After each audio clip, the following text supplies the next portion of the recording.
Dark energy. We do not understand it, and we do not know what it is. It contradicts our physics, yet we can observe its effects. Objects with mass, such as stars or galaxies, attract each other through gravity. This led scientists to assume that the expansion of the universe, which began with the Big Bang, would gradually slow down due to the gravitational pull of matter. In the worst case, they even expected a reversal of the expansion, meaning that everything would collapse back in on itself. However, when observing distant stars, scientists were surprised to discover that this is not the case. The expansion of the universe is not being slowed by gravity as initially expected. On the contrary, it is accelerating. That means everything is moving away from each other at an ever-increasing speed. How can that be? Scientists see the cause in a mysterious energy, dark energy. We can neither perceive it, nor measure it, nor detect it in any other way. We can only recognize its clear effects. It acts as a kind of counterforce to gravity, pushing the universe further and further apart.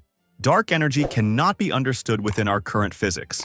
According to Einstein's formula, energy equals mass times the speed of light squared. Accordingly, dark energy should have mass and therefore also gravity. But dark energy appears to possess something that seems to be the exact opposite of gravity.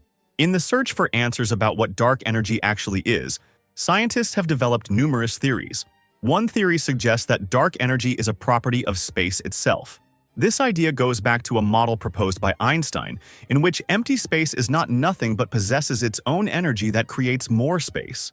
Since more and more space arises between objects, they move apart, and the universe expands. Dark energy therefore remains a mystery.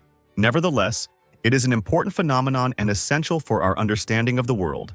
According to recent studies, dark energy, together with dark matter, which is just as puzzling to us, makes up about 95% of our present universe. This means that everything in the cosmos that we can perceive, everything around us, everything we have ever measured or observed, accounts for only 5% of the universe. I'll see you in the next video.